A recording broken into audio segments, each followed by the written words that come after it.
Welcome to inspired PSC 2024 സെപ്റ്റംബറിലെ ഒന്നാം പതിപ്പ് PSC ബുള്ളറ്റിൽ വന്ന കറണ്ട് അഫയേഴ്സ് ചോദ്യങ്ങളും അനുബന്ധ വിവരങ്ങളുമാണ് ഇന്നത്തെ വീഡിയോയിൽ ഉൾപ്പെടുത്തിയിരിക്കുന്നത്. ഇനി വരുന്ന PSC എക്സാമുകളിൽ ചോദിക്കാവുന്ന ഫാക്റ്റുകൾ നമ്മൾ ഇതിൽ ഉൾപ്പെടുത്തിയിട്ടുണ്ട്. അപ്പോൾ കഴിഞ്ഞ കമ്പനി ബോർഡ് എക്സാമിന് ഞാൻ കറണ്ട് അഫയേഴ്സ് പഠിക്കാൻ യൂസ് ചെയ്തൊരു മെത്തേഡ് തന്നെയാണ് ഈ വീഡിയോയിലും ചെയ്തിരിക്കുന്നത്. അതായത് ബുള്ളറ്റിൻ വായിക്കുന്ന സമയത്ത് ആ വാർത്തകളുമായി ബന്ധപ്പെട്ട ഫാക്ട്സും കൂടെ അതിൻ്റെ കൂടെ നോട്ട് ചെയ്തു പോകും. അതുപോലെ ബുള്ളറ്റിനിലെ പോയിന്റ്സ് മാത്രം പറഞ്ഞു പോകാതെ അതുമായി ബന്ധപ്പെട്ട ചോദ്യങ്ങൾ കൂടെ കവർ ചെയ്തിട്ടാണ് ഈ വീഡിയോ തയ്യാറാക്കിയിരിക്കുന്നത്. അപ്പം നിങ്ങൾക്ക് ഈ മെത്തേഡ് ഇഷ്ടപ്പെടുകയാണെങ്കിൽ ഇത് ഷെയർ ചെയ്യാനും സബ് ചെയ്യാനും മറക്കരുത്.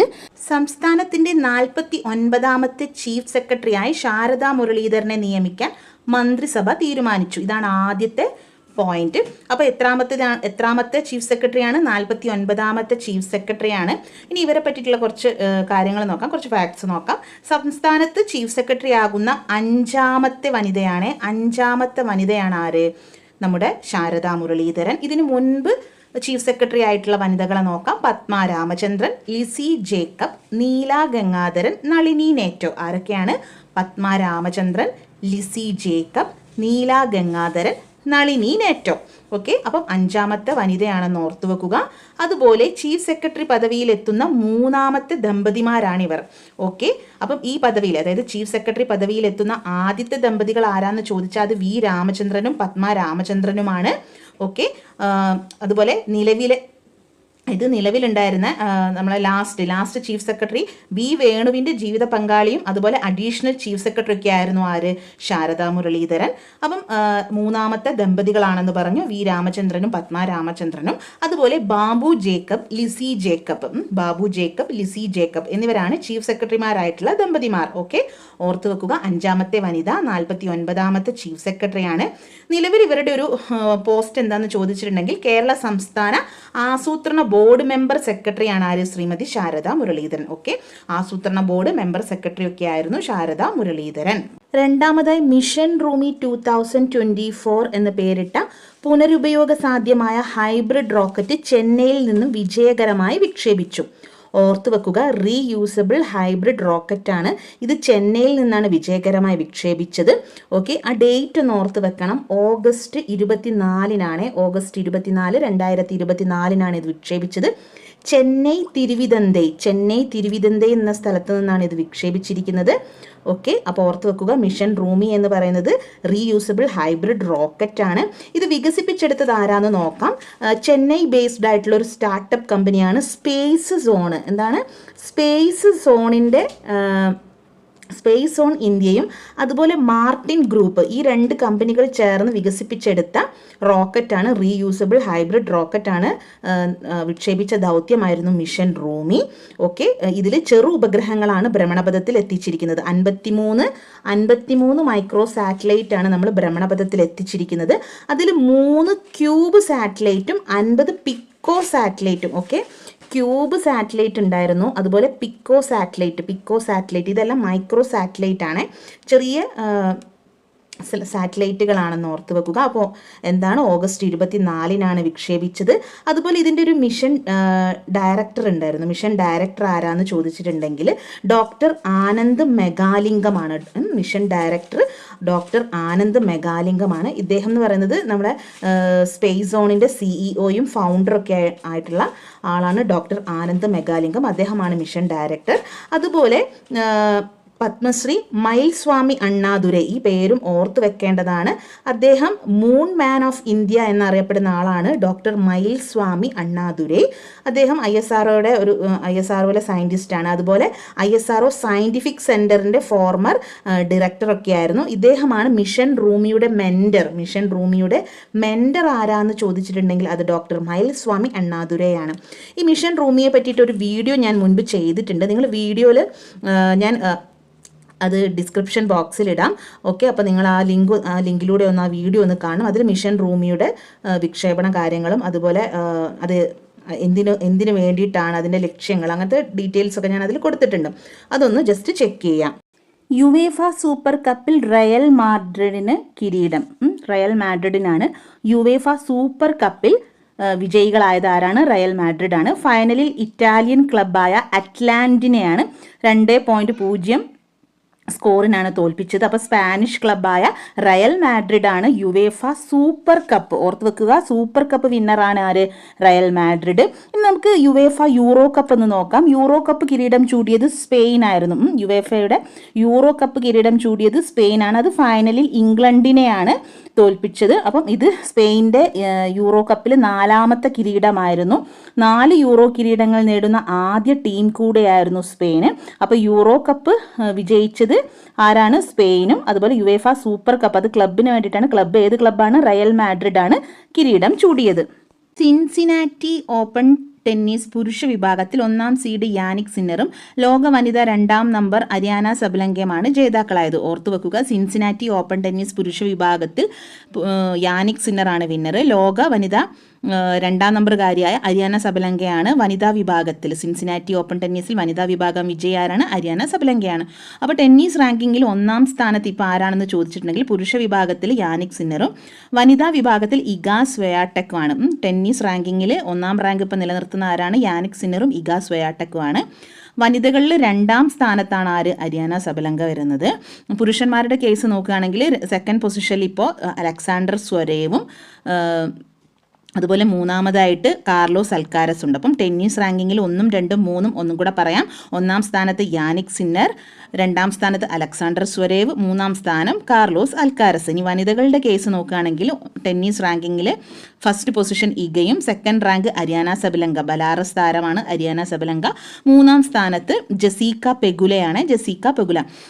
നമുക്ക് യാനിക് സിന്നറിൻ്റെ ഗ്രാൻഡ് സ്ലാം ഒന്ന് നോക്കാം. 2024 US ഓപ്പൺ സിംഗിൾ ജേതാവാണ് അദ്ദേഹം. ആരാണ്? US ഓപ്പൺ സിംഗിൾ ജേതാവാകുന്ന ആദ്യ ഇറ്റാലിയൻ താരം കൂടെയാണ് യാനിക് സിന്നർ. ഇറ്റാലിയൻ താരമാണെന്ന് ഓർത്തു വെക്കുക.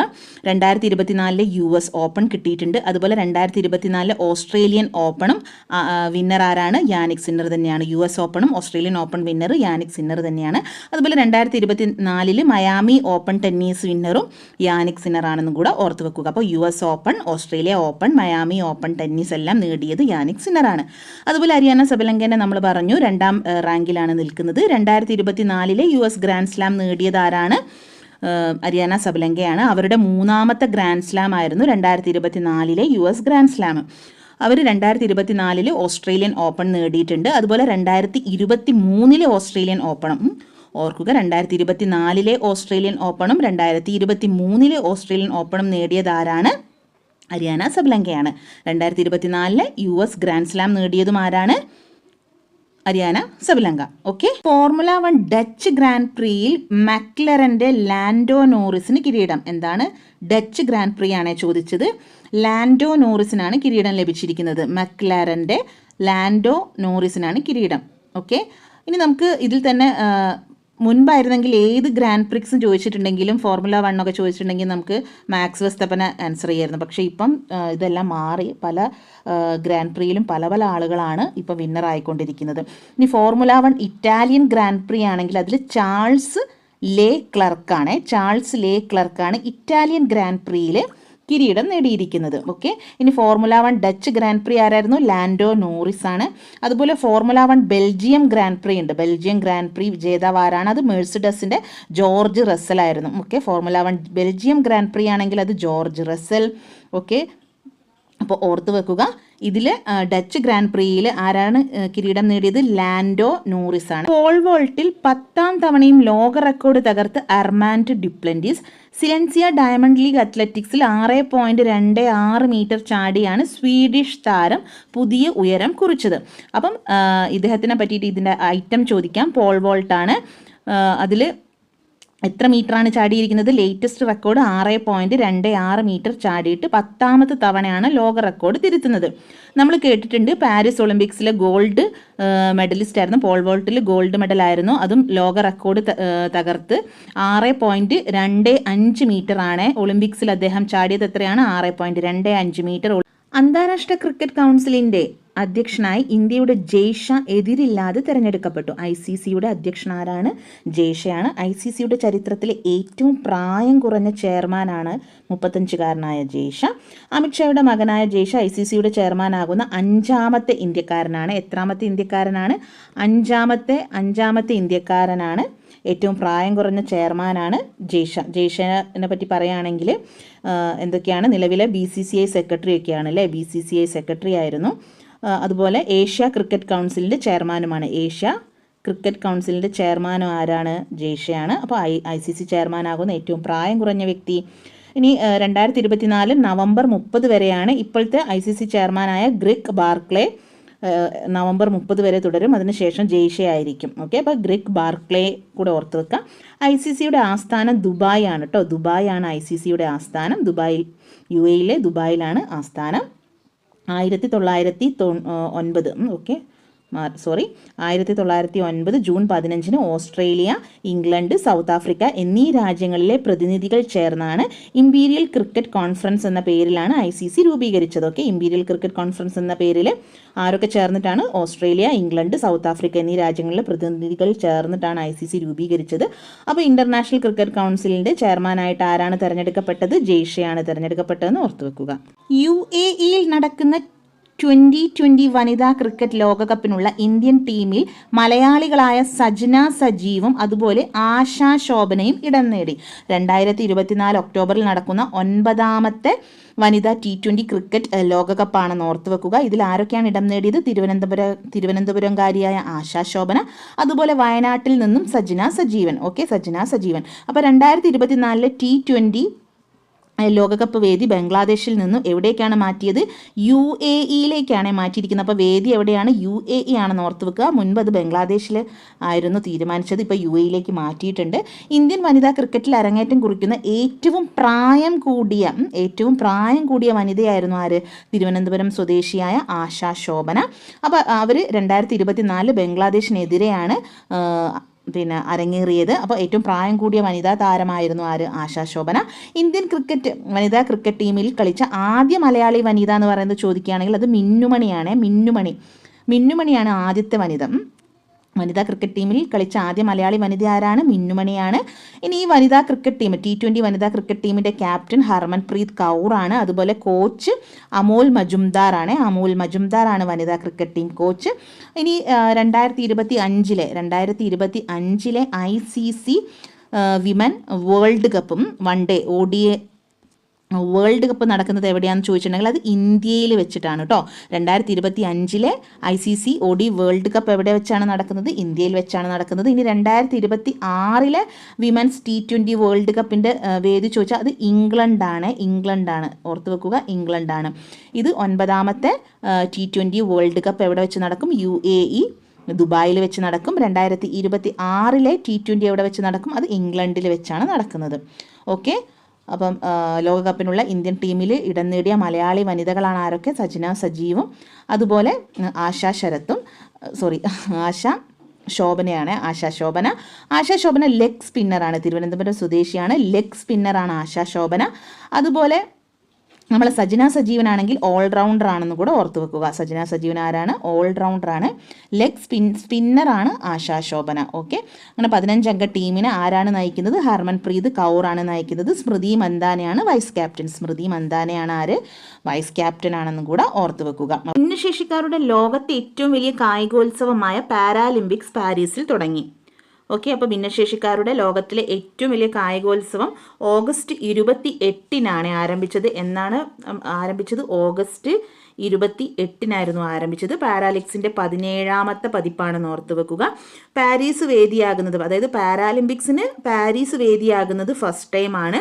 നമ്മൾ ഇതിൽ പാരാലിമ്പിക്സിൽ 1ാം സ്ഥാനം 220 മെഡൽ നേടി ചൈനയായിരുന്നു. ഫസ്റ്റ് പൊസിഷനിൽ ചൈനയായിരുന്നു.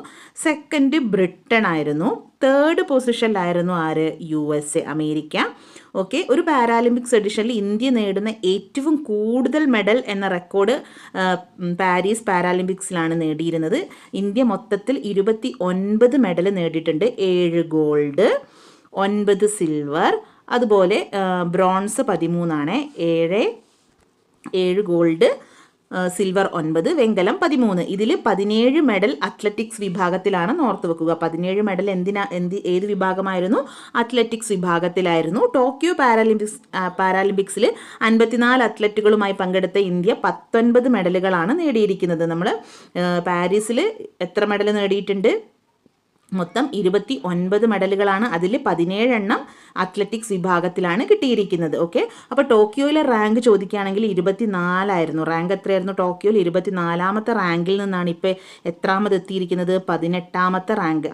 അപ്പോൾ പാരീസ് പാരാലിമ്പിക്സിൽ ഇന്ത്യയുടെ റാങ്ക് എത്രയാണ്? 18ാമത്തെ റാങ്ക് ആയിരുന്നു. ഇത് 17ാമത്തെ എഡിഷൻ ആയിരുന്നു.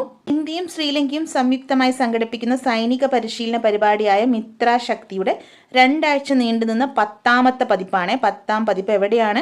ശ്രീലങ്കയിലെ മധുരു ഒയായിലെ പട്ടാള പരിശീലന ക്യാമ്പിൽ വെച്ചാണ് നടന്നത്. ഇന്ത്യയും ശ്രീലങ്കയും സംയുക്തമായിട്ട് സംഘടിപ്പിക്കുന്ന പരിശീലന പരിപാടിയാണ് മിത്രശക്തി. 10ാമത്തെ പതിപ്പാണെന്ന് ഓർത്തു വെക്കുക. അതേപോലെ ഇന്ത്യയുടെയും മംഗോളിയയുടെയും സംയുക്ത സൈനിക അഭ്യാസമാണ് നൊമാഡിക് എലിഫന്റ്. നൊമാഡിക് എലിഫന്റ് ഇന്ത്യയും മംഗോളിയയും തമ്മിലുള്ള സൈനിക അഭ്യാസമാണ്. അതുപോലെ വരുണ, നമ്മളെ മെഡിറ്ററേനിയൻ കടലിൽ സംഘടിപ്പിക്കുന്ന ഇന്ത്യ ഫ്രഞ്ച് നാവിക സേനയുടെ സംയുക്ത സൈനിക അഭ്യാസമായിരുന്നു വരുണ. ഈയിടെ ഇന്ത്യ ഒമാൻ സംയുക്ത മിലിറ്ററി അഭ്യാസം നടന്നു. അൽ നജ കേട്ടോ, അൽ നജ ആണ്. അൽ നജ ആയിരുന്നു ഇന്ത്യ ഒമാൻ സംയുക്ത മിലിറ്ററി പരിശീലനം. അടുത്തതൊരു അപ്പോയിൻമെൻ്റ് ആണ്.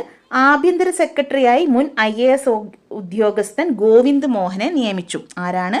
IAS ഉദ്യോഗസ്ഥൻ ഗോവിന്ദ് മോഹനാണ്. ആഭ്യന്തര സെക്രട്ടറി ആരാണ്? ഗോവിന്ദ് മോഹനെ നിയമിച്ചു. അടുത്ത പ്രതിരോധ സെക്രട്ടറിനെ നോക്കാം. പ്രതിരോധ സെക്രട്ടറി രാജേഷ് കുമാർ സിംഗ് ആണ് കേട്ടോ. രാജേഷ് കുമാർ സിംഗ് ആണ് കേന്ദ്ര പ്രതിരോധ സെക്രട്ടറി ആയിട്ട് നിയമിതനായത്. രാജേഷ് കുമാർ സിംഗ് 2024 ഓഗസ്റ്റിൽ തന്നെ ആരോഗ്യ കുടുംബക്ഷേമ വകുപ്പ് സെക്രട്ടറി ആയിട്ട് നിയമിതയായത് പുണ്യസലീല ശ്രീവാസ്തവയാണ്. ആരാണ്? പുണ്യസലീല ആരോഗ്യ കുടുംബക്ഷേമ വകുപ്പ് സെക്രട്ടറിയാണ്. അതുപോലെ ഓഗസ്റ്റിൽ ഡയറക്ടറേറ്റ് ജനറൽ ഓഫ് സിവിൽ ഏവിയേഷൻ്റെ ഡയറക്ടർ ജനറലായിട്ട് നിയമിതനായ ആളാണ് Vikram Devdutt. Civil aviation director general Vikram Devdutt. അതുപോലെ ഭവന നഗരകാര്യ മന്ത്രാലയത്തിൻ്റെ സെക്രട്ടറി ആയിട്ട് നിയമിതനായ ആളാണ് കിടക്കിത്തല ശ്രീനിവാസ്. ഇതെല്ലാം ഒരുമിച്ച് ഒരേ സമയത്തായിരുന്നു ഈ അപ്പോയിൻമെൻ്റ് എല്ലാം നടന്നത്. അപ്പോൾ ഭവന നഗരകാര്യ മന്ത്രാലയത്തിൻ്റെ സെക്രട്ടറി കിടക്കിത്തല ശ്രീനിവാസ്, ആരോഗ്യ കുടുംബക്ഷേമ വകുപ്പ് സെക്രട്ടറി പുണ്യസലീല ശ്രീവാസ്തവ, പ്രതിരോധ സെക്രട്ടറി രാജേഷ് കുമാർ സിംഗ്, അതുപോലെ ആഭ്യന്തര സെക്രട്ടറി ഗോവിന്ദ് മോഹൻ. ഇനി നമുക്ക് നോക്കാനുള്ളത് വിക്രം മിശ്രിയെ നോക്കണം അല്ലേ. വിക്രം മിശ്രി എന്ന് പറയുന്നത് വിദേശകാര്യ സെക്രട്ടറി ആയിരുന്നു. വിക്രം മിശ്രിക്ക് മുൻപ് ഉണ്ടായിരുന്ന മുൻ വിദേശകാര്യ സെക്രട്ടറിയാണ് ആര്? വിനയ് മോഹൻ ക്വാത്ര. ഈ വിനയ് മോഹൻ ക്വാത്ര ഇപ്പം US ഇന്ത്യൻ അംബാസിഡർ ആണെന്നും കൂടെ ഓർത്ത് വെക്കുക. വിനയ് മോഹൻ ക്വാത്രയുടെ ഒഴിവിലേക്കാണ് ആര് വന്നിരിക്കുന്നത്? വിക്രം മിശ്രി വന്നിരിക്കുന്നത്. വിദേശകാര്യ സെക്രട്ടറിയാണ്. പിന്നെതാ രാഹുൽ നവീനാണ് ED ഡയറക്ടർ, എൻഫോഴ്സ്മെൻറ്റ് ഡയറക്ടറേറ്റ് മേധാവിയായിട്ട് രാഹുൽ നവീനാണ് വന്നിരിക്കുന്നത്. അപ്പോൾ ഒത്തിരി അപ്പോയിൻമെൻറ്റ് ഓഗസ്റ്റ് മാസം നടന്നിട്ടുണ്ട്. അത് ഓർത്ത് വെക്കണം, ഇമ്പോർട്ടൻ്റ് ആണ്. അപ്പം കുടുംബക്ഷേമം പുണ്യസലീല ശ്രീവാസ്തവ വരുന്നു. വിദേശകാര്യം വരുന്നത് വിക്രം മിശ്രിയാണ്. കിടക്കിത്തല ശ്രീനിവാസ് ആരായിരുന്നു? ഭവന നഗരകാര്യ മന്ത്രാലയത്തിൻ്റെ സെക്രട്ടറിയാണ്. സൂപ്പർ മൂൺ, ബ്ലൂ മൂൺ എന്നറിയപ്പെടുന്ന ചാന്ദ്രവിസ്മയം ഓഗസ്റ്റ് 19-ാം തീയതി രാത്രി ഇന്ത്യൻ ആകാശത്ത് ദൃശ്യമായി. സൂപ്പർ മൂൺ, ബ്ലൂ മൂൺ ദൃശ്യമായതെന്നാണ് ഓഗസ്റ്റ് 19-നാണെന്ന് ഓർത്ത് വെക്കുക. നമുക്ക് സൂപ്പർ മൂണും ബ്ലൂ മൂണും എന്താണെന്ന് നോക്കാം. സൂപ്പർ മൂൺ പ്രതിഭാസം എന്ന് പറയുന്നത് ഭൂമിയുടെ ഭ്രമണപഥത്തോട് ചന്ദ്രൻ ഏറ്റവും അടുത്ത് നിൽക്കുന്ന സമയത്തുള്ള പൂർണ്ണ ചന്ദ്രനെ വിളിക്കുന്ന പേരാണ് എന്ത്? Super moon. അതായത് ഭൂമിയുടെ ഭ്രമണപഥത്തോട് ഏറ്റവും അടുത്ത് നിൽക്കുന്ന ആ ഒരു സമയത്തുള്ള പൂർണ്ണ ചന്ദ്രനെയാണ് സൂപ്പർ മൂൺ എന്ന് വിളിക്കാം. ഇനി ബ്ലൂ മൂൺ എന്ന് പറഞ്ഞു കഴിഞ്ഞിട്ടുണ്ടെങ്കിൽ അത് 4 പൂർണ്ണചന്ദ്രന്മാരുള്ള ഒരു സീസണിലെ 3ാമത്തെ പൂർണ്ണചന്ദ്രനെയാണ് ബ്ലൂ മൂൺ എന്ന് വിളിക്കുന്നത്. 3ാമത്തെ പൂർണ്ണചന്ദ്രനെയാണ് എന്ത് വിളിക്കുന്നത്? Blue moon. ഓക്കെ, അപ്പം ഇതിൻ്റെ ഈ വർഷം, അതായത് ഇപ്രാവശ്യം നമ്മൾ ഇന്ത്യയിൽ ഓഗസ്റ്റ് 19-ന് കണ്ട സൂപ്പർ മൂൺ, ബ്ലൂ മൂൺ എന്ന് വിളിക്കാൻ കാരണം എന്താണെന്ന് വെച്ചാൽ ഒരു പ്രത്യേകതയുണ്ട്. സീസണിലെ 3ാമത്തെ പൂർണ്ണചന്ദ്രനായിരുന്നു. അതുപോലെ ഭൂമിയുടെ അടുത്ത് നിൽക്കെ ദൃശ്യമാകുന്ന പൂർണ്ണചന്ദ്രനും ആയതുകൊണ്ടാണ് ഇത്തവണത്തെ പ്രതിഭാസത്തെ സൂപ്പർ മൂൺ, ബ്ലൂ മൂൺ എന്ന് ഒരുമിച്ച് വിളിക്കാൻ തുടങ്ങിയത്. Okay, super moon, blue moon എന്ന് വിളിക്കാൻ കാരണം എന്താണ്? ഇത് 3ാമത്തെ പൂർണ്ണചന്ദ്രൻ, ഒരു സീസണിലെ 3ാമത്തെ പൂർണ്ണചന്ദ്രനും ആയിരുന്നു. അതുപോലെ ഭൂമിയോട് ഏറ്റവും അടുത്ത് നിൽക്കെ ദൃശ്യമാകുന്ന പൂർണ്ണചന്ദ്രനും ആയതുകൊണ്ടാണ് ഈ പ്രാവശ്യം സൂപ്പർ മൂൺ, ബ്ലൂ മൂൺ എന്ന് വിളിച്ചത്. ഓക്കെ, അപ്പോൾ ഇനി അടുത്തൊരു സൂപ്പർ മൂൺ ബ്ലൂ മൂൺ ദൃശ്യമാകുന്നത് 2037 ആണെന്നാണ് നാസ പറയുന്നത്. 2037, അതായത് 14 വർഷങ്ങൾക്ക് ശേഷമാകും 2037 ഇനി സൂപ്പർ ബ്ലൂ മൂൺ കാണാൻ സാധിക്കുക. ഓക്കെ, അപ്പോൾ ഓർത്ത് വെക്കുക, സൂപ്പർ മൂൺ എന്ന് പറയുന്നത് ഭൂമിയുടെ ഭ്രമണപഥത്തോട് ഏറ്റവും അടുത്ത് നിൽക്കുമ്പോൾ സംഭവിക്കുന്ന പൂർണ്ണചന്ദ്രനാണ് സൂപ്പർ മൂണ്.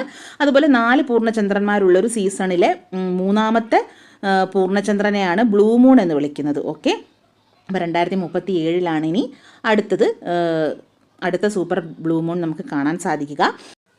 ലോകത്തെ ഏറ്റവും വലിയ ചരക്ക് കപ്പൽ കമ്പനിയായ മെഡിറ്ററേനിയൻ ഷിപ്പിംഗ് കമ്പനിയുടെ മദർഷിപ്പായ ഡെയ്ല വിഴിഞ്ഞം അന്താരാഷ്ട്ര തുറമുഖത്തെത്തിയിട്ടുണ്ട്. അപ്പം എന്താണ് മെഡിറ്ററേനിയൻ ഷിപ്പിംഗ് കമ്പനിയുടെ മദർഷിപ്പാണ് ഡെയ്ല എത്തിയിട്ടുണ്ട്. അപ്പം നമുക്കറിയാം, വിഴിഞ്ഞം തുറമുഖത്തെത്തുന്ന ആദ്യത്തെ കപ്പലായിരുന്നു ഷെൻഹുവ 15 എന്ന് പറയുന്നത് ചൈനീസ് കപ്പലായിരുന്നു. വിഴിഞ്ഞം തുറമുഖത്തെത്തിയ ആദ്യ കപ്പലാണ്.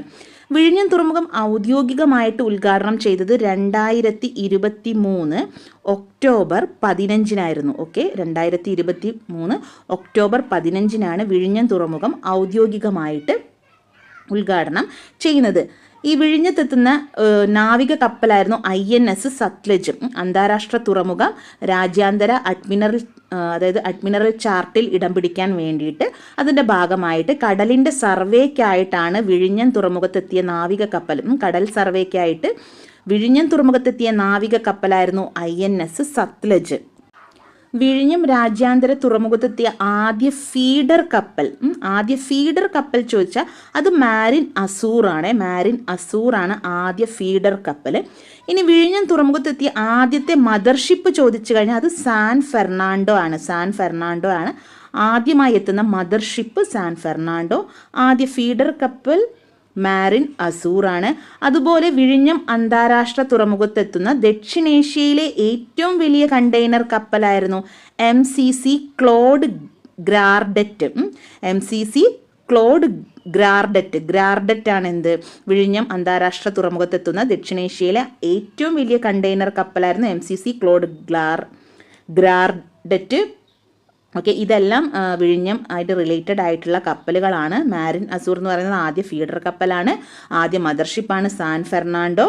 ഓക്കെ, ഈ വിഴിഞ്ഞം അന്താരാഷ്ട്ര തുറമുഖത്തിന് ഒരു ലൊക്കേഷൻ കോഡ് ലഭിച്ചിട്ടുണ്ട്. ഒന്ന് ഓർത്ത് വെക്കുക, INNYY1. ഇതിൽ IN എന്ന് പറയുന്നത് ഇന്ത്യയാണ് സൂചിപ്പിക്കുന്നത്. NYY എന്ന് പറയുന്നത് നെയ്യാറ്റിൻകരയാണ് സൂചിപ്പിക്കുന്നത്. INNYY1. ഇതെന്ന് പറയുന്നത് എന്താണ്? വിഴിഞ്ഞം അന്താരാഷ്ട്ര തുറമുഖത്തിൻ്റെ കോഡാണ്. ദക്ഷിണേന്ത്യയിലെ ഏറ്റവും ഉയരം കൂടിയ സ്കൈ ഡക്ക് വരുന്നത് എവിടെയാണ്? ബാംഗ്ലൂരാണ് ദക്ഷിണേന്ത്യയിലെ ഏറ്റവും ഉയരം കൂടിയ സ്കൈ ഡക്ക് നിലവിൽ വരുന്നത് ബാംഗ്ലൂരു. 250 മീറ്റർ ഉയരമുള്ള ടവറാണ്. അതും 360 ഡിഗ്രി കാഴ്ച ലഭ്യമാക്കുന്ന സ്കൈ ഡക്കാണ് ബാംഗ്ലൂരുവിൽ നിലവിൽ വരാൻ പോകുന്നത്. മികച്ച കർഷകന് കൃഷിവകുപ്പ് ഏർപ്പെടുത്തിയ കർഷകോത്തമ പുരസ്കാരം ഇടുക്കി രാജാകണ്ഠം സ്വദേശി CD രവീന്ദ്രൻ നായർക്കാണ് കർഷകോത്തമ പുരസ്കാരം. കേരകേസരി പുരസ്കാരം മലപ്പുറം താനാളൂർ സ്വദേശി PT സുഷമയ്ക്കാണ് കേരകേസരി പുരസ്കാരം ലഭിച്ചത്. 2 ലക്ഷം രൂപയാണ് സമ്മാനത്തുക. കർഷകോത്തമാർക്കാണ് CD രവീന്ദ്രനും കേരകേസരി പുരസ്കാരം PT സുഷമയ്ക്കാണ് ലഭിച്ചത്. കൃഷിവകുപ്പിന്റെ മാധ്യമ പ്രവർത്തകർക്കുള്ള കർഷക ഭാരതി പുരസ്കാരം. അപ്പോൾ കർഷക ഭാരതി പുരസ്കാരം എന്തിനാണ്? മാധ്യമ പ്രവർത്തകർക്കുള്ള പുരസ്കാരമാണ്. ഇത് TV രാധാകൃഷ്ണനാണ് ലഭിച്ചത്. മാധ്യമ പ്രവർത്തനത്തിന് കർഷക ഭാരതി പുരസ്കാരം TV Radhakrishnan. Kerala state library കൗൺസിലിൻ്റെ 2022 കടമ്മനിട്ട സാഹിത്യ പുരസ്കാരത്തിന് അർഹയായത് ഹരിത സാവിത്രിയുടെ സിൻ എന്ന നോവലാണ്. ഓക്കെ, അപ്പം ഇത് 75,000 രൂപയും പ്രശസ്തി പത്രവും അടങ്ങുന്നതാണ്.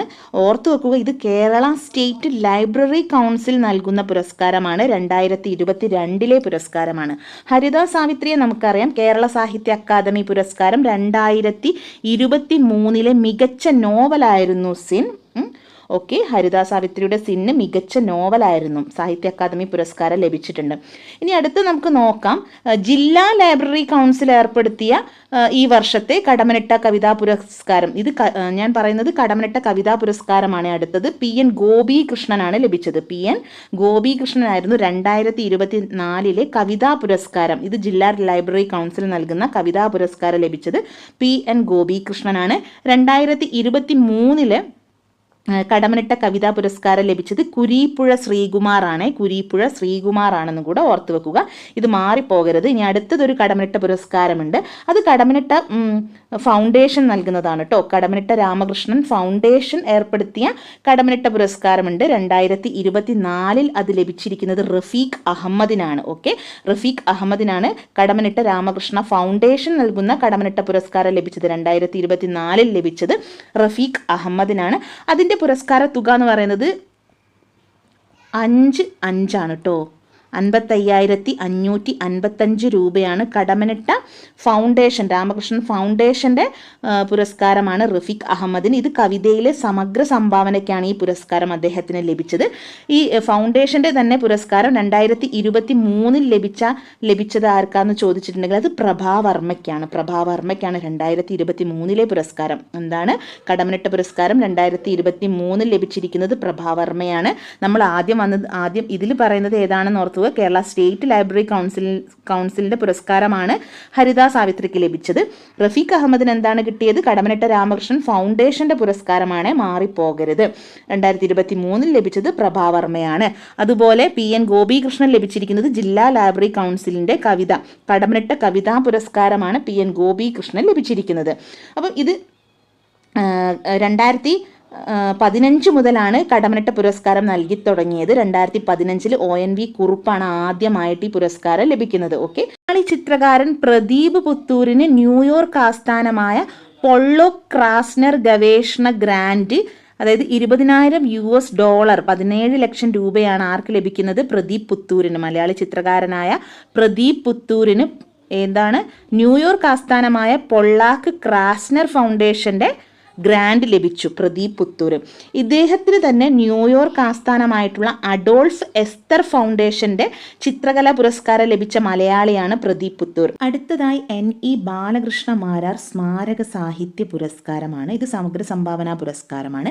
MT വാസുദേവൻ നായർക്കാണ് ലഭിച്ചിരിക്കുന്നത്. 1 ലക്ഷം രൂപയും സാക്ഷ്യപത്രവും ഫലകവും. ഓക്കെ, NE ബാലകൃഷ്ണ മാരാർ സ്മാരക സാഹിത്യ സമഗ്ര സംഭാവനാ പുരസ്കാരം ആർക്ക് ലഭിച്ചു? MT വാസുദേവൻ നായർക്ക് ലഭിച്ചു. ഓർത്ത് വെക്കേണ്ട ഒരു കാര്യം, ഈ വർഷത്തെ കേരള ഹിന്ദി പ്രചാരസഭ എന്താണ്? കേരള ഹിന്ദി പ്രചാരസഭയുടെ സാഹിത്യ കലാനിധി പുരസ്കാരം ആർക്കാണ് ലഭിച്ചിരിക്കുന്നത്? കലാനിധി പുരസ്കാരവും MT വാസുദേവൻ നായർക്കാണ് ലഭിച്ചിരിക്കുന്നതും കൂടെ ഓർത്ത് വെക്കുക. സാഹിത്യ കലാനിധി പുരസ്കാരം ആരുടേതാണ്? കേരള ഹിന്ദി പ്രചാരസഭയുടെ സാഹിത്യ കലാനിധി പുരസ്കാരം നേടിയതും MT വാസുദേവൻ നായർ. അതുപോലെ നമുക്ക് ഓർത്ത് വെക്കേണ്ട ഒരു കാര്യം, നമ്മൾ ഇന്ത്യയിലെ ആദ്യ സാഹിത്യ നഗരമായിട്ട് യുനെസ്കോ തിരഞ്ഞെടുത്തത് കോഴിക്കോടായിരുന്നു അല്ലേ? അപ്പം ആ സമയത്താണ് കോഴിക്കോട് കോർപ്പറേഷൻ്റെ വജ്ര ജൂബിലി പുരസ്കാരം ആർക്ക് ലഭിക്കുന്നത്? MT വാസുദേവൻ നായർക്ക് ലഭിക്കുന്നത്. അപ്പം കോഴിക്കോട് കോർപ്പറേഷൻ്റെ വജ്ര ജൂബിലി പുരസ്കാരം ലഭിച്ചതും ആർക്കാണ്? MT വാസുദേവൻ നായർക്കാണ്. MK സാനു മാസ്റ്റർ പുരസ്കാരം ലഭിച്ചതും MT വാസുദേവൻ നായർക്കാണെന്ന് ഓർത്തു വെക്കുക. MK സാനു മാസ്റ്റർ പുരസ്കാരം ആർക്ക് ലഭിച്ചു? MT വാസുദേവൻ നായർക്ക് ലഭിച്ചു. ഓക്കെ, പിന്നെ നമ്മൾക്ക് ഓർത്ത് വെക്കേണ്ട ഒരു കാര്യം എന്ന് പറയുന്നത് 2023 ഏപ്രിലിൽ ന്യൂയോർക്ക് ടൈംസ് പരമ്പരയിലൂടെ അതായത് ന്യൂയോർക്ക് ടൈംസ് പരമ്പര നിർദ്ദേശിച്ച ചില സാഹിത്യ കൃതികൾ ഉണ്ടായിരുന്നു.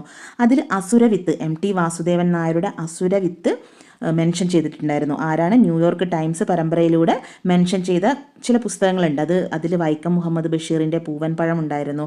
MT വാസുദേവൻ നായരുടെ അസുരവിത്ത് ഉണ്ടായിരുന്നു. അതുപോലെ സക്രിയയുടെ ഭാസ്കര പട്ടേലരും എൻ്റെ ജീവിതവും, ശശി തരൂരിൻ്റെ ഇൻഗ്ലോറിയസ് എംപയർ ശശി തരൂരിൻ്റെ, അതുപോലെ ലതിക ജോർജിൻ്റെ ദ കേരള കിച്ചൺ. ഇത്രയും പുസ്തകമായിരുന്നു അന്ന് ന്യൂയോർക്ക് ടൈംസ് പരമ്പരയിലൂടെ നിർദ്ദേശിച്ച സാഹിത്യകൃതികൾ. അതിൽ ഓർത്ത് വെക്കേണ്ടത് MT വാസുദേവൻ നായരുടെ അസുരവിത്താണെന്ന്.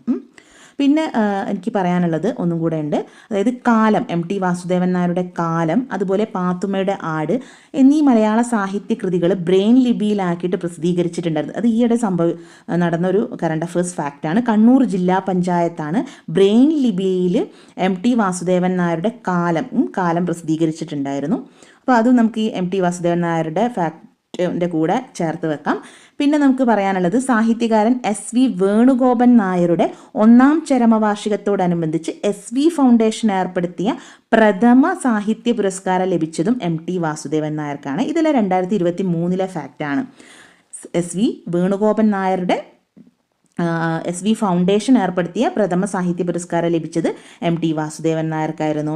അതുപോലെ നമുക്കൊരു ഈ അടുത്ത് വന്ന ആന്തോളജി സീരീസ്, അതായത് മനോരഥങ്ങൾ, MTയുടെ ജന്മവാർഷികത്തോടനുബന്ധിച്ച് ബർത്ത്ഡേയോടനുബന്ധിച്ച് അദ്ദേഹത്തിൻ്റെ ആദരപൂർവ്വം MTയുടെ പ്രശസ്ത കഥകളെ ആധാരമാക്കിയിട്ട് ഒരുക്കിയ ഒരു ആന്തോളജി സീരീസ്, ഒരു വെബ് സീരീസ് ഉണ്ടായിരുന്നു. അതിൻ്റെ പേരാണ് മനോരഥങ്ങൾ. അതും കൂടെ ഓർത്ത് വെക്കുക. അപ്പോൾ ഒരുപാട് പോയിന്റ്സ് നമ്മൾ MT വാസുദേവൻ നായർ റിലേറ്റഡ് പറഞ്ഞു. അപ്പം അത് നോട്ട് ചെയ്ത് പഠിക്കേണ്ടതാണ്. അടുത്തത് ചോദ്യം, ജപ്പാൻ പ്രധാനമന്ത്രി ഫുമിയോ കിഷിഡ അടുത്ത മാസം സ്ഥാനമൊഴിയും. ഓക്കെ. തായ്ലൻഡിൻ്റെ പ്രധാനമന്ത്രി റേത്ത തവിസിനെ ഭരണഘടനാ കോടതി പുറത്താക്കി. ഇപ്പോൾ തായ്ലൻഡിൻ്റെ പുതിയൊരു പ്രധാനമന്ത്രി വന്നിട്ടുണ്ട്, പയേതുങ് താൻ ഷിനവത്ര ഓർത്ത് വെക്കുക. തായ്ലൻഡിൻ്റെ പുതിയ പ്രധാനമന്ത്രിയാണ് പയേതുങ് താൻ ഷിനവത്ര. ചെറിയ ഉപഗ്രഹങ്ങൾ കുറഞ്ഞ ചെലവിൽ വിക്ഷേപിക്കുന്നതിന് ISRO രൂപകൽപ്പന ചെയ്ത സ്മോൾ സാറ്റലൈറ്റ് ലോഞ്ച് വെഹിക്കിളിൻ്റെ 3ാം വിക്ഷേപണം വിജയം. എന്താണ് small satellite launch vehicle? SSLV D3 ആണ്. ഇതിൽ ഉപഗ്രഹത്തിൻ്റെ റോക്കറ്റിൻ്റെ പേര് പറയുന്നില്ല. SSLV D3യുടെ 3ാമത്തെ പരീക്ഷണമായിരുന്നു. അത് വിജയം കണ്ടിട്ടുണ്ട്. അതിൽ വിക്ഷേപിച്ചത് EOS-08 ആണ് കേട്ടോ. EOS-08 എന്ന ഉപഗ്രഹം വിക്ഷേപിച്ചിട്ടുണ്ട്. ഇതിന് 3 പേലോഡുകളൊക്കെ ഉണ്ടായിരുന്നു. അപ്പോൾ സ്മോൾ സാറ്റലൈറ്റ് ലോഞ്ച് വെഹിക്കിൾ എന്ന് പറയുന്നത് 10 മുതൽ 500 കിലോഗ്രാം വരെയുള്ള മിനി, മൈക്രോ, നാനോ ഉപഗ്രഹങ്ങൾ വിക്ഷേപിക്കാനുള്ള റോക്കറ്റാണ് സ്മോൾ സാറ്റലൈറ്റ് ലോഞ്ച് വെഹിക്കിൾ. അപ്പോൾ ഇതിൻ്റെ 3ാമത്തെ പരീക്ഷണമാണ് വിജയം കണ്ടിരിക്കുന്നത്. നമുക്കതിൻ്റെ കുറച്ച് ഡീറ്റെയിൽ നോക്കാം. കാരണം ഇത് എക്സാമിന് ചോദിക്കുന്നതാണ്. സയൻസ് ആൻഡ് ടെക്നോളജി വിഭാഗത്തിലും ISRO സെക്ഷനിലൊക്കെ ഇത് ചോദിക്കും. അപ്പോൾ SSLV വിക്ഷേപണം വിജയമാണ്. ഇതെന്നാണ് വിക്ഷേപിച്ചത് എന്ന് ചോദിച്ചാൽ ഓഗസ്റ്റ് 16 ഓഗസ്റ്റ് 16 വിക്ഷേപണ വിജയം കണ്ടത്. EOS-08 ഓർത്ത് വെക്കുക. SSLV D3 എന്നാണ് റോക്കറ്റിൻ്റെ പേര്. ഓക്കെ. ഇനി പറഞ്ഞു മൈക്രോ, മിനി, നാനോ ഉപഗ്രഹങ്ങളെ ഏറ്റവും ചെലവ് കുറച്ചും കൃത്യതയോടുകൂടെ വിക്ഷേപിക്കാൻ പറ്റുന്ന വാഹനമാണ് SSLV. ഇത് നമുക്ക് ഈ EOS എർത്ത് ഒബ്സർവേഷൻ സാറ്റലൈറ്റ് ആണ് EOS-08. ഇത് കൃത്യമായ കാലാവസ്ഥാ പ്രവചനം, വെള്ളപ്പൊക്ക മുന്നറിയിപ്പ്, അതുപോലെ തന്നെ ഗഗൻയാൻ ദൗത്യത്തിലെ നിരീക്ഷണ സംവിധാനമായിട്ടൊക്കെ പ്രവർത്തിക്കുന്ന പേലോഡുകളാണ് EOS-08 3 പേലോഡുകൾ ഉണ്ടെന്ന് ഞാൻ പറഞ്ഞു. അതിൽ ഗഗൻയാൻ ദൗത്യത്തിലേക്കുള്ള ഒരു നിരീക്ഷണ സംവിധാനവും ഈ പേലോഡിൽ ഉൾപ്പെടുത്തിയിട്ടുണ്ട്. അപ്പോൾ ഈ പേലോഡുകളൊന്ന് ഓർത്ത് വെക്കണം. Electro optical infrared, global navigation satellite system, reflectometry, അതുപോലെ സിക് UV ഡോസിമീറ്റർ. നിങ്ങളിത് കേട്ടിട്ട് കൺഫ്യൂഷൻ ഒന്നും അടിക്കേണ്ട. ഞാൻ ഈ EOS-08 ഒരു ഡീറ്റെയിൽഡ് വീഡിയോ ചെയ്തിട്ടുണ്ട്. അപ്പോൾ അതിൻ്റെ ലിങ്കും ഞാൻ ഡിസ്ക്രിപ്ഷൻ ബോക്സിലിടാം. നിങ്ങൾ അതെന്തായാലും കാണണം. കാരണം EOS-08 ഒക്കെ ഇമ്പോർട്ടൻ്റ് ആണ്. അപ്പോൾ അതിൽ 3 പേലോഡുകളുണ്ട്. ആ പേലോഡുകളുടെയൊക്കെ ലക്ഷ്യങ്ങൾ, അതായത് അത് എന്ത് ദൗത്യത്തിന് വേണ്ടിയിട്ടാണ് ഈ പേലോഡുകൾ ഉള്ളതൊക്കെ ഞാൻ അതിൽ പറയുന്നുണ്ട്. അപ്പോൾ ഇലക്ട്രോ ഒപ്റ്റിക്കൽ ഇൻഫ്രാറെഡ്, അതുപോലെ global navigation satellite system, reflectometry, 3ാമത്തെ പേലോഡാണ് SiC UV dosimeter. Okay. Space kids India വികസിപ്പിച്ച ഒരു പരീക്ഷണ ഉപഗ്രഹമായ SRO ഡെമോസാറ്റ് കേട്ടോ. ഡെമോസാറ്റും നമ്മൾ EOS-08 കൂടെ വിക്ഷേപിച്ചിട്ടുണ്ടായിരുന്നു. ഡെമോസാറ്റ് ആരാണ് വികസിപ്പിച്ചത്? സ്പേസ് കിഡ്സ് ഇന്ത്യ വികസിപ്പിച്ച SRO ഡെമോസാറ്റും ഈ ദൗത്യത്തിൽ ഭ്രമണപഥത്തിൽ എത്തിച്ചിട്ടുണ്ട്. അപ്പോൾ ഇതിൻ്റെ മിഷൻ ഡയറക്ടർ ആരാന്ന് ചോദിച്ചാൽ SS വിനോദാണ്. Mission director SS Vinod. Satellite director ചോദിച്ചാൽ M അവിനാഷ് ആണ് സാറ്റലൈറ്റ് ഡയറക്ടർ. ISROൻ്റെ ചെയർമാൻ നമുക്കറിയാം S സോമനാഥാണ്. അപ്പം EOS-08 മിഷൻ എന്ന് പറയാം, അല്ലെങ്കിൽ SSLV D3യുടെ 3ാമത്തെ വിക്ഷേപണം. ഇതെല്ലാം അത് എന്ത് ചോദിച്ചാലും ഇത് സെയിം ആണ്. അപ്പം ഈ മിഷൻ്റെ ഡയറക്ടർ ആരാണ്? SS വിനോദാണ് മിഷൻ ഡയറക്ടർ. അതുപോലെ സാറ്റലൈറ്റ് ഡയറക്ടറാണ് M അവിനാഷ്. എൻഫോഴ്സ്മെൻറ്റ് ഡയറക്ടറായിട്ട് രാഹുൽ നവീനാണ് ഇപ്പം നിയമിതനായത്. രാജേഷ് കുമാർ സിംഗിനെ കേന്ദ്ര പ്രതിരോധ സെക്രട്ടറിയായി നിയമിച്ചിട്ടുണ്ട്. വിജിലൻസ് മേധാവി യോഗേഷ് ഗുപ്തയ്ക്ക് DGP ആയിട്ട് സ്ഥാനക്കയറ്റം. വിജിലൻസ് മേധാവിയായ TK വിനോദ് കുമാർ വിരമിച്ച ഒഴിവിലേക്കായിരുന്നു യോഗേഷ് ഗുപ്ത വന്നത്. ഇപ്പം വിജിലൻസ് മേധാവി ആരാണ്? യോഗേഷ് ഗുപ്തയാണെന്ന് ഓർത്ത് വെക്കുക. ഇനി വിജിലൻസ് കമ്മീഷൻ നമുക്കറിയാം, നമ്മൾ പഠിച്ചിട്ടുണ്ട് അല്ലേ. 3 അംഗ വിജിലൻസ് കമ്മീഷനാണ്. അതിൽ വിജിലൻസ് കമ്മീഷണറായിട്ട് ഇപ്പോൾ സെൻട്രൽ വിജിലൻസ് വിജിലൻസ് കമ്മീഷണറായിട്ട് നിയമിതനായ മലയാളിയായിരുന്നു AS രാജീവ്. ഇത് കറണ്ട് അഫയേഴ്സ് ഫാക്റ്റാണ്. ഈ അടുത്താണ് അപ്പോയിൻമെൻറ്റ് നടന്നിട്ടുണ്ടായിരുന്നത്. വിജിലൻസ് കമ്മീഷണറായിട്ട് നിയമിതനായ മലയാളിയായിരുന്നു AS രാജീവ്. കേന്ദ്ര വിജിലൻസ് കമ്മീഷണർ ആരാന്നറിയാം? പ്രവീൺ കുമാർ ശ്രീവാസ്തവയാണ് കേന്ദ്ര വിജിലൻസ് കമ്മീഷണർ. അതുപോലെ ഒരു അംഗമായിരുന്നു അരവിന്ദ് കുമാർ. കമ്മീഷനിലെ ഒരംഗമാണ് അരവിന്ദ് കുമാറും AS രാജീവും. ഓക്കെ, ഇവർ അടങ്ങുന്ന 3 അംഗ വിജിലൻസിൽ 3 അംഗ കമ്മീഷനാണുള്ളത്. വിജിലൻസ് കമ്മീഷണറുടെ കാലാവധി ചോദിച്ചാൽ 4 വർഷമാണെന്നും ഓർത്തു വെക്കുക. അപ്പം സ്റ്റേറ്റ് വിജിലൻസ് മേധാവിയാണ് ആര്? യോഗേഷ് ഗുപ്ത. അടുത്തതായി ലതാ മങ്കേഷ്കർ പുരസ്കാരം ഗായിക KS ചിത്രയ്ക്കും സംഗീത സംവിധായകൻ ഉത്തം സിംഗിനുമാണ് ലഭിച്ചിരിക്കുന്നത്. 2 ലക്ഷം രൂപയും ഫലകവും അടങ്ങുന്നതാണ് പുരസ്കാരം. ഇത് മധ്യപ്രദേശ് സർക്കാരിൻ്റെ പുരസ്കാരമാണ്, ദേശീയ ലതാ മങ്കേഷ്കർ പുരസ്കാരം. ഓർത്തു വെക്കുക, ഗായിക KS ചിത്രയ്ക്കും ഉത്തം സിംഗ് സംഗീത സംവിധായകനായ ഉത്തം സിംഗിനുമാണ് ലഭിച്ചിരിക്കുന്നത്. ഇതിൽ 2023 പുരസ്കാരമാണ് KS ചിത്രയ്ക്ക് ലഭിച്ചിരിക്കുന്നത്. ഉത്തം സിംഗിന് 2022 കേട്ടോ, 2022 ഉത്തം സിംഗിന് ലഭിച്ചിരിക്കുന്നത്. ഇനി ഇതിൻ്റെ കൂടെ തന്നെ ഓർത്ത് വെക്കേണ്ട, അതായത് ലതാ മങ്കേഷ്കറിൻ്റെ പേരിൽ തന്നെ ഉള്ള മറ്റൊരു പുരസ്കാരമാണ് ലതാ ദീനാനാഥ് മങ്കേഷ്കർ പുരസ്കാരം. അത് ലതാ ദീനാനാഥ് മങ്കേഷ്കർ പുരസ്കാരം 2024 ലഭിച്ചിരിക്കുന്നത് അമിതാഭ് ബച്ചനാണ്. ലതാ ദീനാനാഥ് മങ്കേഷ്കർ പുരസ്കാരം 2024 ലഭിച്ചിരിക്കുന്നത് ആർക്കാണ്? അമിതാഭ് ബച്ചനാണ്. ഇത് മധ്യപ്രദേശ് സർക്കാരിൻ്റെ ലതാ മങ്കേഷ്കർ പുരസ്കാരമാണെന്നും കൂടെ ഓർത്തു വെക്കുക. ഇനി നമുക്ക് ലതാ മങ്കേഷ്കറിൻ്റെ കുറച്ച് കാര്യങ്ങളൊക്കെ ഒന്ന് നോക്കാം. കാരണം എക്സാമിന് ചോദിച്ച് വന്നതാണ് അല്ലേ, പ്രീവിയസ് ക്വസ്റ്റ്യൻസ് ഒക്കെ ആയിരുന്നു. യഥാർത്ഥ നാമം എന്ന് പറയുന്നത് ഹേമ മങ്കേഷ്കർ ആണ്. ഇവർക്ക് പത്മഭൂഷൺ ലഭിച്ചിരിക്കുന്നത് 1969 പത്മഭൂഷൺ ലഭിച്ചത്.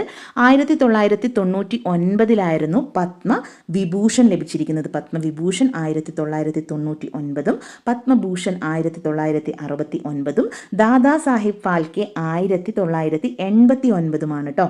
എല്ലാം ഒരു 9ന്റെ കളികളാണ്. പത്മഭൂഷൺ 1969, പത്മവിഭൂഷൺ 1999, ദാദാ സാഹിബ് ഫാൽക്കെ അവാർഡ് 1989. ഇനി ഓർത്ത് വെക്കേണ്ടത് ഭാരതരത്ന ലഭിച്ചത് 2001. ഭാരതരത്ന ലഭിച്ചത് എപ്പോഴാണ്? 2001 ലഭിച്ചിരിക്കുന്നത്. മലയാള സിനിമ നെല്ലിൽ ലതാ മങ്കേഷ്കർ ഗാനം ആലപിച്ചിട്ടുണ്ടായിരുന്നു. പിന്നെ 1999 മുതൽ 2005 വരെ രാജ്യസഭാ അംഗമായിരുന്നു.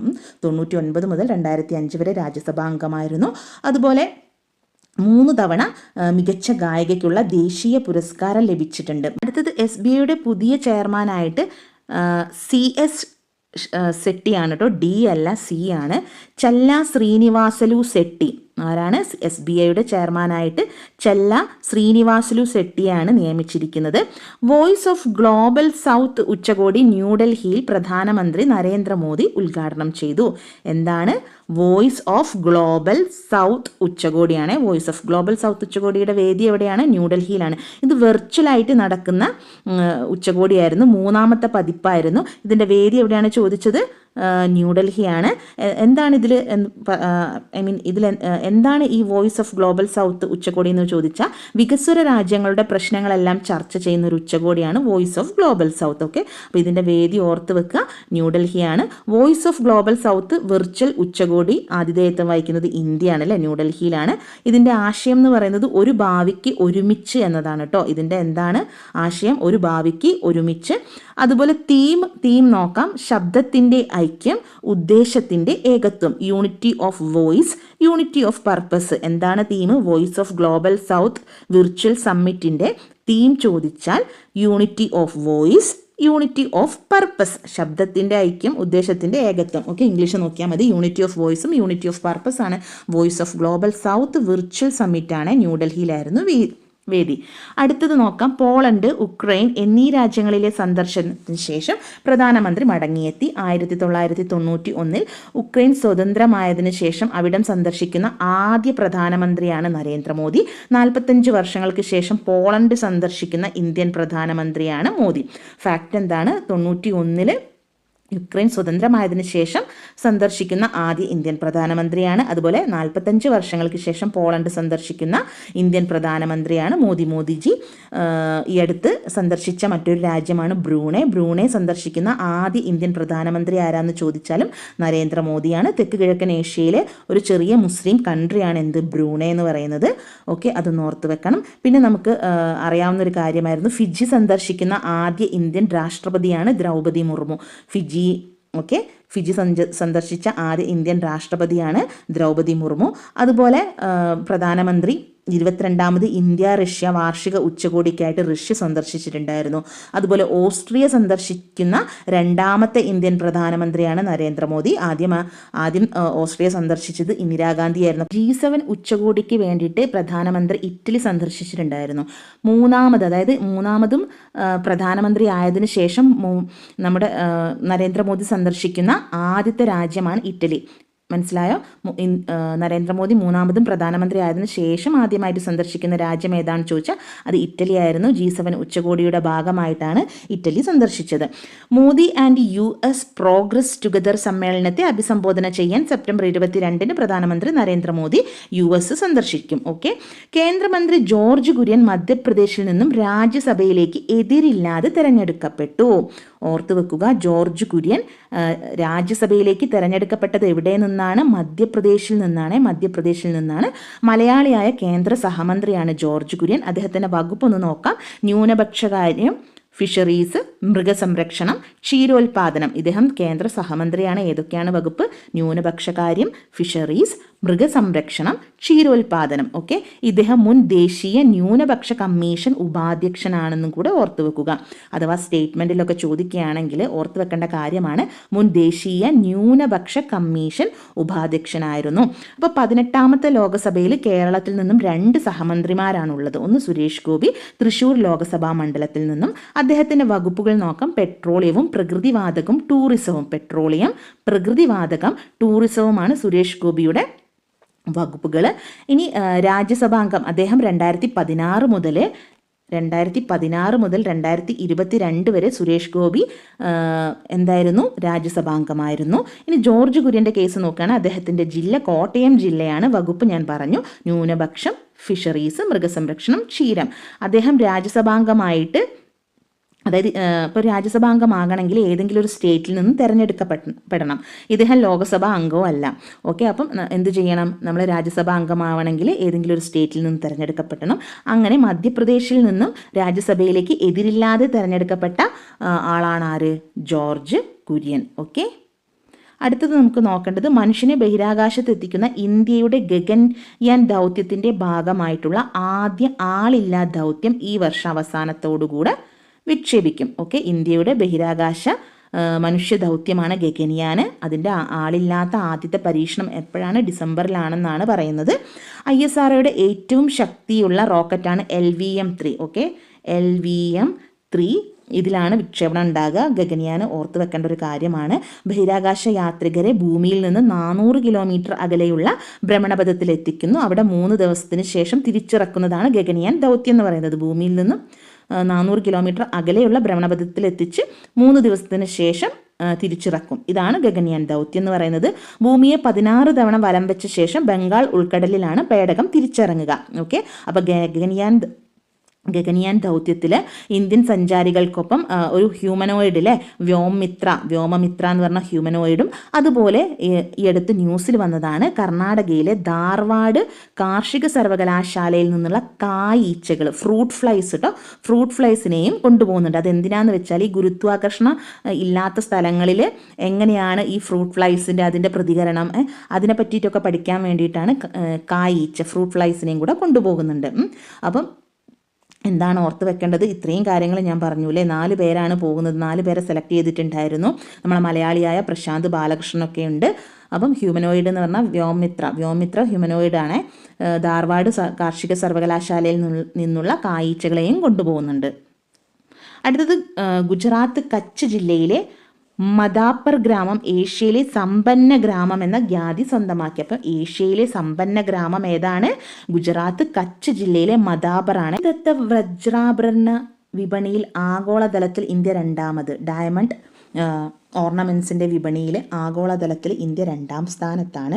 ഇത് ചൈനയെ പിന്തള്ളിയിട്ടാണ് ഇന്ത്യ 2ാം സ്ഥാനത്തെത്തിയിരിക്കുന്നത്. ഫസ്റ്റ് പൊസിഷൻ ചോദിച്ചാൽ അത് അമേരിക്കയാണ്. പ്രകൃതിദത്ത വജ്രാഭരണങ്ങളുടെ ഉപഭോഗത്തിൽ ആഗോള വിപണിയിൽ 11% വിഹിതം. ഇന്ത്യയുടെ വിഹിതം എത്രയാണ്? 11% ഇന്ത്യയുടെ വിഹിതം. ചൈനയെ പിന്തള്ളി ഇപ്പോൾ 2ാം സ്ഥാനത്തെത്തിയിരിക്കുകയാണ്. 1ാം സ്ഥാനം ആരാണ്? അമേരിക്കയാണ് കേട്ടോ. അമേരിക്കയാണെന്നും കൂടെ ഓർത്തു വെക്കുക. നെക്സ്റ്റ്, കേരള ഹൈക്കോടതി മുൻ ആക്ടിംഗ് ചീഫ് ജസ്റ്റിസും സംസ്ഥാന മനുഷ്യാവകാശ കമ്മീഷൻ അംഗവുമായ VP മോഹനകുമാർ അന്തരിച്ചു. ലോകത്തിലെ ഏറ്റവും പ്രായമേറിയ വ്യക്തി എന്ന ഗിന്നസ് റെക്കോർഡ് സ്വന്തമാക്കിയ മരിയ ബ്രന്യാസ് അന്തരിച്ചു. 117 വയസ്സായിരുന്നു. ഫ്രഞ്ച് ചലച്ചിത്ര ഇതിഹാസം അലൻ ഡെലൻ ഫ്രഞ്ച് ചലച്ചിത്ര ഇതിഹാസമാണ്. അദ്ദേഹം അന്തരിച്ചു. മലയാള സിനിമയ്ക്ക് നവഭാവുകത്വം പകർന്ന സംവിധായകൻ മോഹൻ വിട പറഞ്ഞു. മോഹൻ അന്തരിച്ചിട്ടുണ്ട്. നമുക്കതിൽ അവരുടെ സിനിമകളൊന്ന് നോക്കാം. വിട പറയും മുമ്പേ, ശാലിനി എൻ്റെ കൂട്ടുകാരി, ഇസബെല്ല, മുഖം, പക്ഷേ തുടങ്ങിയ പ്രശസ്ത സിനിമകളുടെ സംവിധായകനായിരുന്നു ആര്? M. മോഹൻ. M. മോഹൻ്റെ സിനിമകൾ ഒന്നുകൂടെ പറയാം. വിട പറയും മുമ്പേ, ശാലിനി എൻ്റെ കൂട്ടുകാരി, ഇസബെല്ല, മുഖം, പക്ഷേ. തീരസംരക്ഷണ സേന കോസ്റ്റ് ഗാർഡിൻ്റെ ഡയറക്ടറായിരുന്ന ജനറൽ രാകേഷ് പാൽ അന്തരിച്ചു. ഇപ്പം നിലവിലെ അത് വേക്കൻ്റ് ആണ്. ഇതുവരെ ആരും ഡയറക്ടർ ജനറൽ പോസ്റ്റിലേക്ക് വന്നിട്ടില്ല. രാകേഷ് പാൽ അന്തരിച്ച ഒഴിവിലേക്ക് ഇതുവരെ ആരും വന്നിട്ടില്ല. കരസേന മുൻ മേധാവി ജനറൽ സുന്ദരരാജൻ പത്മനാഭൻ അന്തരിച്ചു. മുൻ മേധാവിയാണ് ജനറൽ സുന്ദരരാജൻ പത്മനാഭൻ അന്തരിച്ചു. ഇതോടുകൂടെ നമ്മൾ ഈ PSC ബുള്ളറ്റിൻ കഴിഞ്ഞിരിക്കുകയാണ്. നിങ്ങൾക്ക് ഈ വീഡിയോ ഇഷ്ടപ്പെട്ടാൽ ഷെയർ ചെയ്യാനും സബ്സ്ക്രൈബ് ചെയ്യാനും മറക്കരുത്. വീഡിയോ കുറച്ച് ലെങ്തി ആയെന്ന് എനിക്കറിയാം. പക്ഷേ എന്തായാലും ഈ വീഡിയോ ഫുൾ കണ്ട ആളുകൾക്ക് എന്തായാലും ഈ നഷ്ടം ഉണ്ടാവില്ല എന്നാണ് കരുതുന്നത്. കാരണം ഒത്തിരി പോയിന്റ്സ് എനിക്ക് ഷെയർ ചെയ്യാൻ പറ്റിയിട്ടുണ്ട്. നിങ്ങൾ പഠിച്ചതും ചിലപ്പം അറിഞ്ഞതും അറിയാത്തതുമായ കാര്യങ്ങൾ ഉണ്ടാകാം. നമ്മൾ മറന്നുപോയ കാര്യങ്ങൾ ഉണ്ടാകാം. അതെല്ലാം റിവൈസ് ചെയ്യാൻ പറ്റിയെന്ന് ഞാൻ വിചാരിക്കുന്നു. നിങ്ങൾ വീഡിയോ ഇഷ്ടപ്പെട്ടാൽ ഷെയർ ചെയ്യാൻ മറക്കരുത്. Thank you so much. See you again.